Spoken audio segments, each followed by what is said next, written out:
Halo, Assalamualaikum warahmatullahi wabarakatuh. Pertemuan kali ini, Miss akan menjelaskan mengenai pembelahan sel. Jadi, di materi kali ini masih berhubungan dengan bab yang sebelumnya, yaitu substansi genetika. Jadi, simak terus video yang akan Miss jelaskan terkait pembelahan sel. Kita tahu ya bahwa setiap organisme atau khususnya manusia itu melakukan yang namanya pembelahan sel.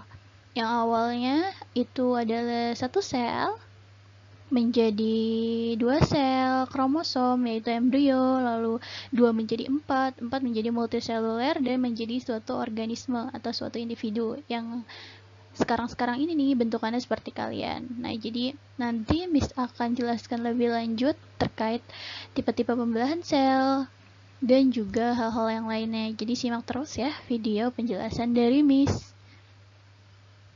Oke, sebelum kita masuk ke tiga tipe pembelahan pada sel, sebenarnya fungsi dari pembelahan sel itu apa sih? Yang pertama, yang pasti fungsinya sebagai reproduksi, artinya menggandakan atau membelah diri atau apapun itu ya, menggandakan. Entah secara aseksual ataupun secara seksual, seperti itu. Lalu fungsi yang kedua yaitu pertumbuhan dan perkembangan. Nah, pertumbuhan dan perkembangan ini nanti ada di tipe pembelahan sel yaitu secara mitosis.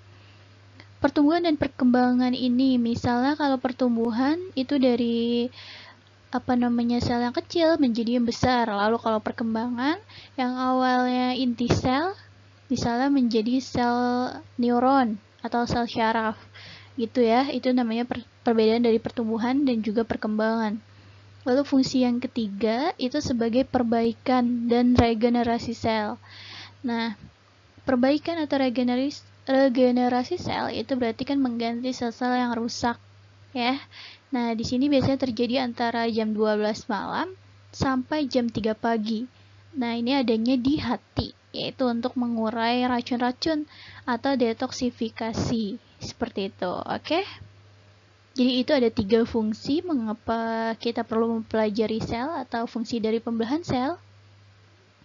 Yang pertama tadi ada penggandaan atau reproduksi, entah seksual dan aseksual. Lalu ada pertumbuhan dan perkembangan. Lalu yang ketiga ada perbaikan dan regenerasi sel. Itu. Nah, di sini ada tiga tipe pembelahan sel. Yang pertama, tipenya itu mitosis atau yang biasanya kita kenal dengan pembelahan biner yang biasanya terjadi pada bakteri-bakteri atau contohnya nanti adalah amuba. Lalu yang kedua, tipenya itu secara mitosis. Lalu yang ketiga ada meiosis. Nanti Miss akan bahas satu persatu. Oke, kita lanjut. Di sini ada tipe pertama yaitu tipe amitosis atau pembelahan biner. Contohnya pada bakteri. Nah, sebenarnya apa sih amitosis? Amitosis itu kan berasal dari kata a dan mitosis ya. Yang mana artinya a itu kan tidak. Nah, mitosis itu artinya benang. Jadi di sini sebenarnya amitosis atau pembelahan biner itu tidak menggunakan atau dia langsung membelah menjadi dua aja, jadi dia tidak adanya tahapan-tahapan dari pembelahan sel seperti mitosis dan juga meiosis. Itu sederhananya ya. Nah, lalu di sini ada tahapan dari si pembelahan biner itu sendiri. Tadi Miss bilang bahwa mitosis itu tidak melalui tahapan-tahapan pembelahan yang ada di mitosis dan meiosis. Kalau nanti di mitosis dan meiosis itu ada profase, metafase, anafase, telofase, dan lainnya. Kalau di sini tidak ada tahapan tersebut, gitu. Yang pertama tahapannya ini, nah di sini ada kromosom pada bakteri yang menempel pada membran plasma. Tahu ya, ini gambar bakterinya di yang sebelah sini. Lalu yang kedua, bagian DNA kromosom yang menempel mengalami replikasi. Jadi di sini DNA-nya mengalami replikasi atau penggandaan. Lalu menjadi sel-sel yang mulai membelah. Nah, karena tadi sudah digandakan DNA-nya, lalu dia akan membelah diri atau pembelahan biner ini. Yang mana di tengah-tengah ini terbentuk membran plasma sehingga sitoplasmanya terpisah di antara dua sel. Jadi ini calon-calon yang akan terpisah. Nah, nanti di sini yang terakhir akan terbentuk dua sel anakan. Nah, dua sel anakan ini bersifat identik ya. Jadi dia identik dengan induknya. Oke? Mudah ya, kalau pembelahan biner ini sangat-sangat sederhana karena dia tidak melalui tahapan mitosis dan juga meiosis. Oke, Miss ulang. Pertama, kromosom bakteri menempel pada membran plasma. Lalu DNA-nya yang pada kromosom itu direplikasi, jadi replikasi DNA. Dan dia di sini selnya siap-siap mulai membelah karena tadi sudah digandakan. Dan nanti dia akan memisah dan terbentuk dua sel anakan yang identik dengan si induknya. Seperti itu. Oke, paham sampai sini? Kalau paham, Miss lanjut. Di sini ada siklus hidup sel, yang mana setiap sel mempunyai siklus hidupnya ya, mulai dari mulai dari dia lahir di sini sampai dia nanti mati. Nah, ini ada siklus hidupnya dari si sel. Jadi nanti sebelum masuk ke tahapan pembelahan sel yang berikutnya, yaitu mitosis dan meiosis, Miss akan menjelaskan dulu nih terkait siklus hidup sel. Nah, ini ada gambar dari siklus hidup sel. Itu ada 4 fase. Ini yang tengah. Diringkas dulu. Yang pertama ada fase M, ya, atau fase mitotik atau mitotik fase kita sebutnya. Lalu ada fase G1 atau GAP1. Lalu ada S, yaitu fase sintesis. Dan fase G2 atau fase gap 2 gitu, nanti berterus selanjutnya. Jadi mulai dari si fase M dulu ya gitu. Nah, kalau tadi Miss bilang siklus hidup sel itu mulai dari organisme lahir sampai mati, itu tahu ya ada jam-jam dalam sel kapan dia akan berhenti membelah gitu. Jadi yang pertama ini ada siklus atau fase M ya, nih. Nah, fase M ini terdiri dari PMAT, kita singkatnya PMAT aja ya. P itu profase, M itu adalah metafase, A anafase, dan T itu telofase. Jadi di tahap atau di fase M, fase mitotik, itu ada 4 tahapan lagi, itu ada profase, metafase, anafase, dan telofase. Nah, di fase M, nih, di fase M ini itu mulainya kita ibaratkan di sini kalau menggunakan jam itu di sini dari mulai jam 12 siang ya ini sampai jam 13 di sini. Artinya pada fase M ini bekerja selama 1 jam. Oke, 1 jam. Nah, di fase M ini itu menghasilkan dua sel yang identik. Jadi di sini menghasilkan dua sel yang identik. Dua sel yang identik. Ini singkat aja ya, dua sel yang identik. Seperti itu, ya. Jadi nanti yang membentuk dua sel yang identik itu setelah melewati tahapan-tahapan yang ada di sini nih, yang PMAT. Jadi dua sel yang identik ini baru terbentuk setelah proses dari telofase selesai. Jadi kalau fasenya udah habis dari profase, metafase, anafase, telofase sudah selesai, baru dia akan menghasilkan dua sel identik dalam waktu 1 jam. Oke, kita lanjut ke fase G1. Nih, fase G1 atau gap atau disebut juga bisa jadi growth atau pertumbuhan. Ya, bisa gap, bisa growth, tapi bisa growth soalnya bisa anggap pakai gap saja karena di buku-buku yang Campbell, artinya buku-buku acuan untuk universitas atau perguruan tinggi itu pakai Campbell. Nah, itu pakai adalah gap. Jadi kita sebutnya gap saja ya. Nah, pada fase gap ini G1 itu mulai terbentuk yang namanya organel-organel ya, udah tahu ya, dari ribosom, mitokondria, apalagi retikulum endoplasma dan lain-lain. Nah, ini terbentuk organel-organel. Ini mulai dari jam 13 tadi sampai jam 7 malam. Kita di sini tulis aja jam 19 aja. Nah, ini berarti berlangsung sekitar 5 sampai 6 jam ya. Oke, jelas ya. Nah, pada fase gap 1 ini, setelah terbentuk yang organel-organel ini ada 46 kromosom. 46 DNA atau kromosom boleh, tapi biasanya dikenalnya DNA. Nah, ini ntar berhubungan dengan fase yang selanjutnya. Kenapa ada segini? Gitu ya. Kita lanjut nih ke fase S atau fase sintesis. Nah, sintesis itu kan artinya adalah pembuatan ya. Jadi sintesis artinya pembuatan. Apa yang dibuat? Nah, nanti kan di sini tadi setelah terbentuk organel, terus dan lain-lain, dan tadi di sini juga ada 46 DNA. Nah, DNA itu terdapat di dalam kromosom ya. Nah, nanti si DNA ini nih yang kalau disintesis protein yang kalian kemarin yang udah kita pelajari, itu kan nanti DNA-nya mengalami atau membelah ya jadi 2 ya. Jadi nanti ada yang satunya seperti ini, terus yang satu lagi nanti seperti ini. Nah, nanti dibentuk lagi nih yang baru pasangan-pasangannya. Nah, ini juga pasangan dari, maaf ya ini agak jelek kabarnya.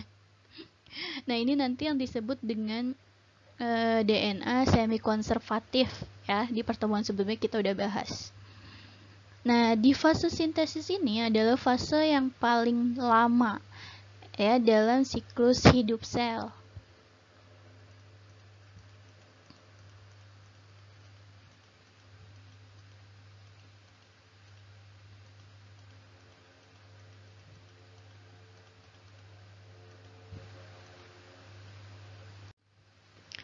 Karena kenapa? Karena ini terjadi dari jam tadi jam 19 sampai nanti ketemu lagi jam jam 7 pagi. Ntar di sini dari jam 10 ya, jam 10 malam deh, Ya, dari jam 10 sampai jam 7 pagi. Ya, itu berarti kan berlangsung sekitar 12 jam.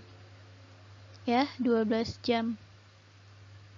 Terus jadi makanya kenapa fase sintesis ini termasuk fase yang paling lama dalam siklus hidup sel.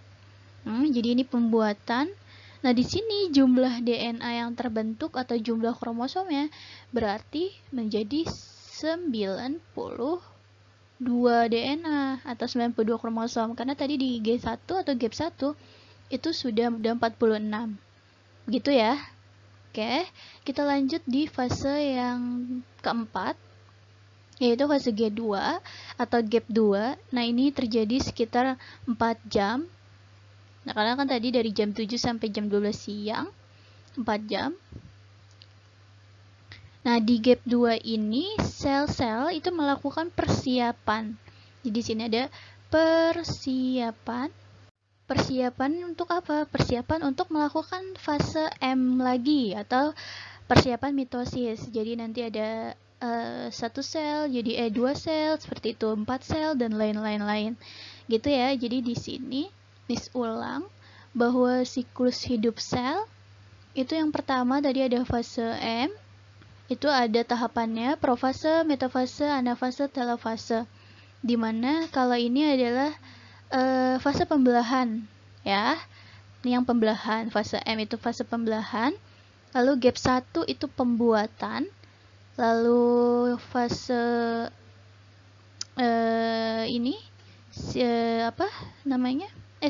fase pembuatan itu sintesis. Gap 1 itu yang tadi terbentuk organel-organel. Dan yang keempat ini G2 itu adalah persiapan kembali untuk mitosis. Gitu ya. Nah, kira-kira sampai sini paham? Kalau paham, kita lanjut.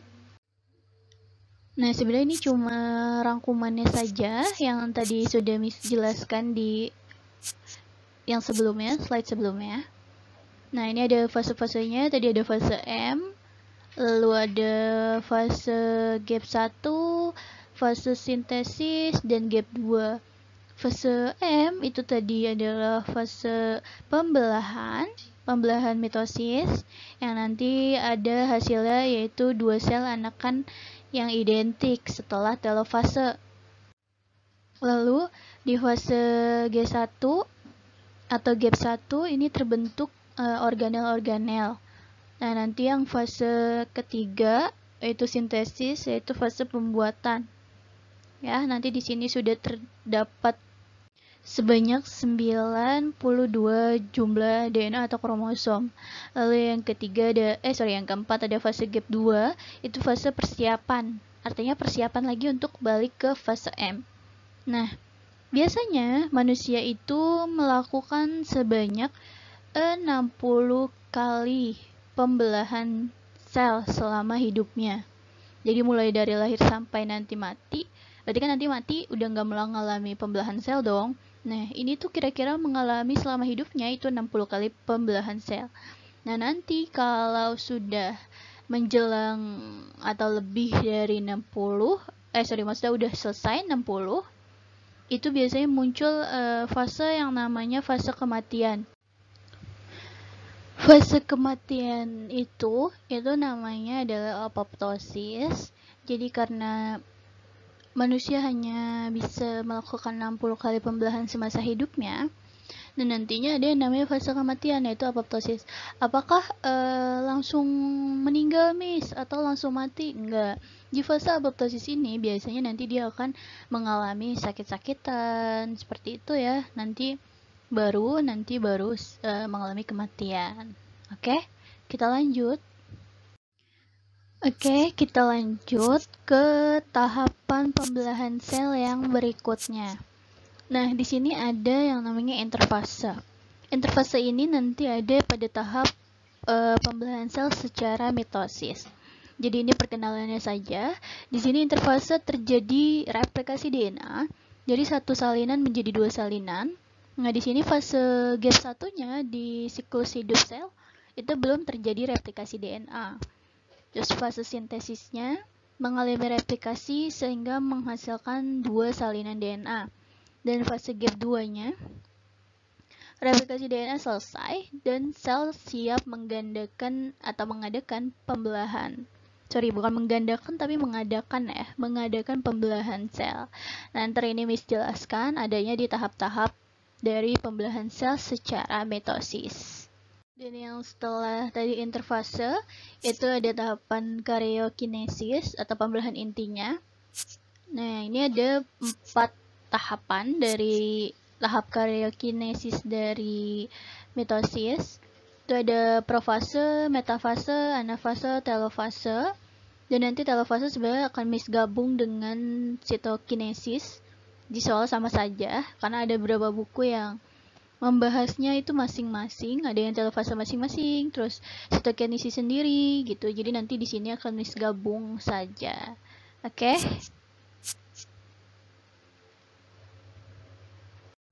Sebelum kita masuk kepada tahapan-tahapan dari pembelahan secara mitosis, nah di sini ada beberapa ciri dari pembelahan mitosis. Yang pertama, terjadi pada sel tubuh. Kalau di substansi genetika kita sudah bahas ya, sel tubuh somatis. Nah, ini pembelahannya secara mitosis. Jadi pembentukan kromosom sel tubuh dan lain-lain itu nama pembelahannya adalah pembelahan mitosis.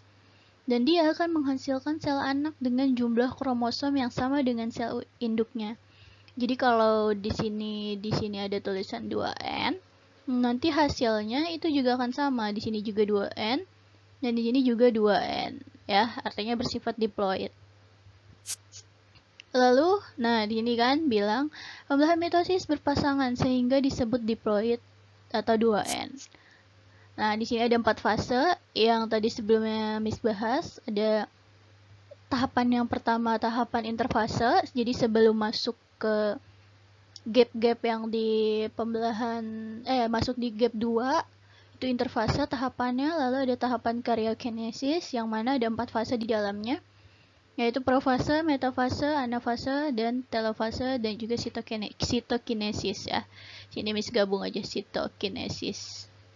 Oke. Nah, yang ini hasil pembelahan atau hasil akhirnya dua sel anak yang masing-masing memiliki sifat dan jumlah kromosom yang sama. Nah, ini berkaitan dengan yang ini ya, 2N, ini induknya.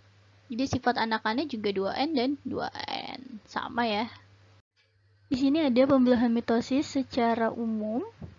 Ya, kalau kita lihat di sini ada profase awal, profase akhir, ada metafase, anafase, telofase awal, dan telofase akhir.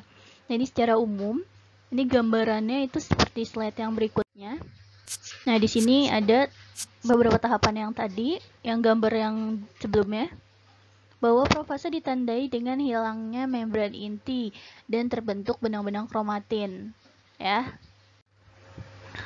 Lalu metafase ditandai dengan kromosom yang berderet di bidang ekuator. Lalu yang ketiga ada anafase yang kromosomnya mulai bergerak ke daerah kutub. Dan nanti berlawanan ditarik benang-benang, bukan ditarik, nanti deh Miss jelaskan. Tapi bahasanya karena kelihatannya seperti ditarik oleh benang-benang spindel atau yang disebut dengan mikrotubul atau tubulus. Dan nanti di telofase selnya akan menjadi dua sel anakan. Gitu. Tapi ini yang secara umum. Nah, di sini baru ada yang namanya reproduksi sel secara mitosis. Tadi kan mitosis sel tubuh ya, artinya tadi sel anaknya akan bersifat identik bersama dengan sel induk. Jadi tetap diploid atau 2N. Oke. Tahapan yang pertama dulu ada namanya interfase atau G2 interfase. Kalau tadi di siklus hidup sel udah belajar ya, tadi gap 2, terus fase M, G1 dan lain-lain. Nah, di sini ada G2 atau gap 2 interfase. Nah, di sini bisa dilihat gambarnya. Ini ada si sentrosom. Ini singkat aja ya, karena takutnya nggak muat. Ada sentrosom. Nah, di dalam sentrosom itu terdapat dua buah sentriol. Oke. Terus di sini di dalamnya ada namanya nukleus atau bukan nukleus, nukleolus. Itu anak inti. Nukleolus. Dan ini yang ruwet-ruwet ini nih, benang-benang ini, itu namanya adalah benang kromatin. Ya. Singkat dengan K, kromatin, benang-benang DNA. Nah, di sini juga terdapat nih yang lapisan warna putih. Itu adalah membran inti. Oke, membran inti. Ini singkat jadi. Nah, di fase interfase ini terdapat hasil, yaitu yang pertama hasilnya itu DNA-nya terduplikasi. Gitu. Di tahap interfase ini DNA terduplikasi, lalu ada replikasi sentrosom. Nah, ini Miss singkat jadi S karena sore tulisan Miss jelek. Lalu yang ketiga itu ada namanya DNA-nya tidak terkondensasi atau DNA tidak memadat. Nah, DNA tidak memadat ini kita sebut dengan kromatin karena bentuknya masih seperti benang-benang ya. Gitu. Oke.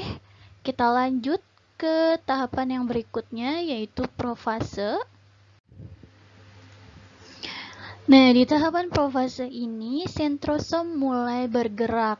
Jadi tadi sentrosom yang sudah terduplikasi pada tahap interfase. Nah, di sini sentrosomnya bergerak nih. Ini kan nih ada gambar sentrosom ya, kelihatan ya warna hijau ini.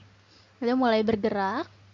Nah, dia nanti hasilnya di sini DNA-nya yang tadi tidak terkondensasi atau tidak memadat, di sini DNA-nya mulai memadat. Artinya DNA sudah terkondensasi, ya. Jadi agak tebal yang bisa kita sebut dengan kromosom, gitu. Atau ya boleh deh kromosom dulu. Lalu di sini kita nggak melihat adanya si nukleolus ya. Jadi nukleolusnya hilang di fase profase. Lalu di sini ada nanti terbentuk sebenarnya di sini nih ada terbentuk benang-benang spindle nih nanti seperti ini. Nih yang gambar nanti yang selanjutnya itu benang-benang spindle atau gelendong metotik. yang isinya yaitu sitoskeleton, yaitu yang berbentuk mikrotubul gitu, atau yang disebut mikrotubul gitu ya. Jadi di fase profase itu pertama sentrosomnya bergerak, kedua DNA-nya telah terkondensasi menjadi kromosom. Kalau yang di interfase masih benang-benang, di sini udah berbentuk kromosom. Nah, yang ketiga hilangnya nukleolus, yang keempat terbentuk si benang-benang spindel. Ya, gitu. Oke, kita lanjut. Fase yang berikutnya itu ada prometafase, yang mana sesuai namanya prometafase, jadi sebelum tahapan dari metafase. Nah, di prometafase ini bisa dilihat, nah di sini terdapat benang-benang spindel tadi ya, yang sudah terbentuk nih, yang warna hijau nih, benang-benang ini itu. Nah, di prometafase ini hasilnya yang pertama, membran inti terfragmentasi. Jadi kalau ini tadi di dalam nih yang warna ini bulatan-bulatan putih di profase itu sudah mulai terfragmentasi, artinya sudah mulai hilang. Karena masing-masing kromosom akan terpapar oleh sitoplasma. Lanjut, itu ada benang spindel yang menuju kinetokor. Nah, jadi nanti di setiap kromosom atau kromatid, ini kan lengan kromatid ya, karena dia sudah menebal. Nah, di sini nih di ujung-ujung ini terdapat nih ujung-ujung sini itu terdapat namanya kinetokor. Sorry ya, ini titiknya agak kurang pas. Nah, yang mana nanti dia kan kinetokor ini akan menempel ke bagian kromosomnya gitu. Jadi kinetokor itu nempel ya sama bagian kromosom. Lalu yang ketiga itu sentrosom menuju ujung kutub. Nah, ini ujung-ujung kutubnya. Ini ujung kutub ini dan ujung kutub yang sebelah sini. Seperti itu. Miss ulang. Di tahap prometafase itu pertama membran inti terfragmentasi, artinya mulai hilang. Karena tadi kan kromosomnya terpapar oleh sitoplasma. Lalu yang kedua, benang spindelnya menuju ke kinetokor. Jadi ini benang-benang yang hijau ini menuju si kinetokor yang menempel pada kromosom. Lalu yang ketiga, itu sentrosom menuju ujung kutub. Gitu. Oke, kita lanjut ke fase yang berikutnya. Nah, ini ada metafase. Bisa dilihat gambarnya, kalau tadi di prometafase dia belum sejajar. Nah, di tahap metafase dia sudah sejajar oleh garis nih di sini. Kalau misalnya mau digambarin nih, di sini ada titik-titik. Garisnya itu namanya garis ekuator. Singkat aja, garis ekuator. Nah, di sini adalah fase paling lama dalam mitosis. Itu terjadi sekitar 20 menit. Bagi kita 20 menit sedikit ya, tapi di sini adalah fase terlama dari mitosis. Nah, lalu yang kedua, sentrosomnya telah sampai ke dua ujung kutub. Jadi ini udah sampai nih ke ujung sini. Kalau tadi kan masih bergerak, nah sekarang udah sampai. Lalu yang ketiga, kromosomnya berjajar nih. Kromosom-kromosom itu sudah berjajar di garis ekuator. Ya. Dan yang keempat, kedua kinetokor itu telah ditempeli benang spindel. Jadi kan kalau tadi baru satu dari sini ke sini, ya. Kalau yang di prometafase baru dari sini ke sini, terus yang ini ke sini. Nah, kalau ini sudah saling dikaitkan dari ujung sini ke ujung sini, dari ujung ke sini ujung sini. Oke. Seperti itu. Kita lanjut ke anafase. Fase yang selanjutnya yaitu anafase. Nah, pada tahap anafase ini kebalikannya dari tahap metafase. Kalau tadi metafase paling lama sekitar 20 menit, di anafase ini paling cepat. Nah, di sini udah dilihat, di tahap anafase itu kromatidnya bergerak ke kedua kutub. Jadi kepisah nih, yang tadinya di metafase itu nyambung, di anafase dia mulai kepisah. Jadi satu lengan, terus ini juga satu lengan. Ya, ini satu lengan. Ini juga satu lengan. Lalu di akhir anafase kromosom terbagi rata karena tadi lengannya itu dibagi 2. Nah, ini juga kromosomnya terbagi rata gitu ya. Nah, lalu lanjut ke tahapan yang selanjutnya. Di sini ada telofase awal dan juga telofase akhir. Tapi di sini Miss gabung aja telofase dan juga sitokinesis. Nah, sito artinya sel, kinesis itu artinya pergerakan. Yang mana di sini nanti ada pergerakan sel ke arah kutub yang berlawanan. Nah, ini di tengah-tengah ini itu bagian tengahnya itu adalah mikrofilamen atau cincin kontraktil. Jadi dia mengalami kontraksi, nanti akan membelah jadi dua sel anakan seperti ini. Ya, di fase akhir gitu ya. Nah, tahapannya ini kita gabung, kedua ini kita gabung. Di sini dulu deh, karena ini kan nanti di fase akhir ini kan sudah terpisah ya, gitu. Nah, di sini aja deh. Nah, di sini itu yang pertama, di sini membran intinya sudah mulai terlihat lagi nih, calon-calon membran intinya yang putih-putih. Lalu yang kedua, dua nukleus atau nukleus terbentuk di masing-masing sel anakan.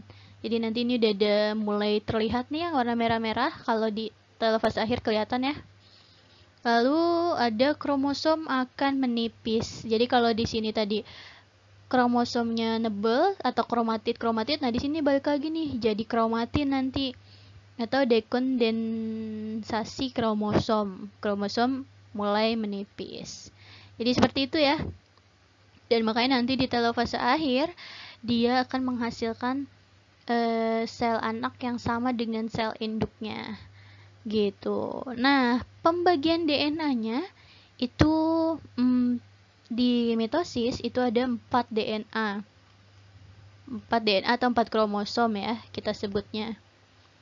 4 DNA atau 4 kromosom. Nah, jadi kalau misalnya ini 2N, sini juga 2N 2N kan, hasilnya identik ya. 2N 2N. Nah, ini 4 DNA. Yang ini juga sama, ini juga 4, ini juga sama 4 gitu. Jadi kalau urutannya, kalau di siklus hidup sel berarti gap satunya 4 DNA, terus sintesisnya 8 DNA atau 8 kromosom, gap 2-nya 8 kromosom, di mitosisnya 4 kromosom. Jadi begitu, kenapa makanya dia hasilnya itu diploid atau 2N gitu, karena ada 4 DNA. Ini perumpamaan aja ya, 4 DNA, 8 DNA gitu, itu perumpamaan aja. Kita next ke tahapan pembelahan sel yang berikutnya.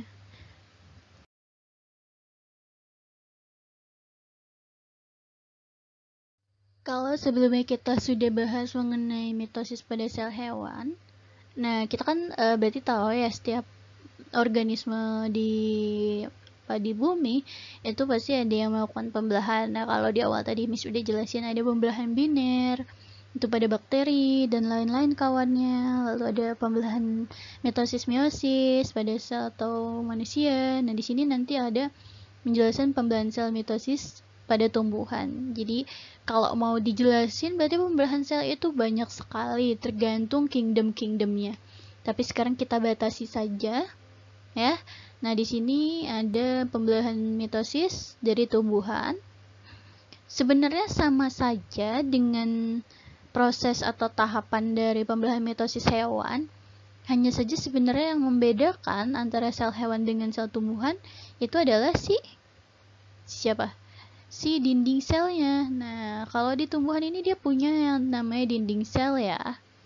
Gitu. Jadi kalau ini sama aja sebenarnya, tahapan 1 itu profase, terus metafase, anafase, itu ada telofase dan sitokinesis gitu ya. Ini ada telofase, ini singkat aja. Nah, ini sama tahapannya dengan mitosis yang ada pada sel hewan. Ini ada kromatin, benang-benang, terus di sini nanti mulai ada gelendong, terus ntar di sini menuju kutub yang berlawanan.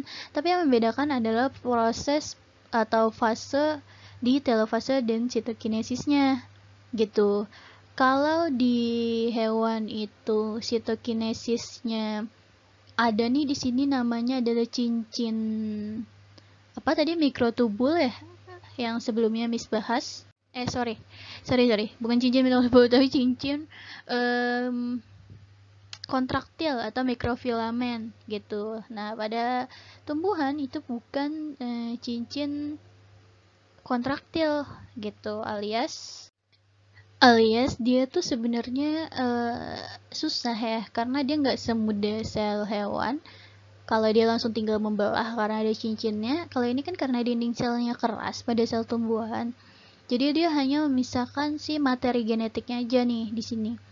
Nah, tapi di sini ada putih-putih yang sebenarnya itu nanti kayak filamen-filamen di sini. Nih, contohnya Miss anggap aja ini filamen-filamen yang nanti akan menempel pada bagian tengah ini. Ini nanti akan memisahkan mereka nih, yang akan membentuk dinding sel yang baru. Jadi nanti filamen-filamen yang menempel pada bagian tengah ini, dia akan memisahkan diri untuk membentuk dinding sel yang baru. Nah, gitu sebenarnya perbedaannya. Karena dia keras, jadi nggak bisa langsung membelah aja kayak si sel hewan. Dia perlu membentuk atau pembentukan dari dinding-dinding sel yang baru, supaya nanti bisa menjadi dua sel anakan yang berbeda gitu. Ntar balik lagi ke fase yang awal. Seperti itu ya. Paham sampai sini? Kalau paham, Miss lanjut.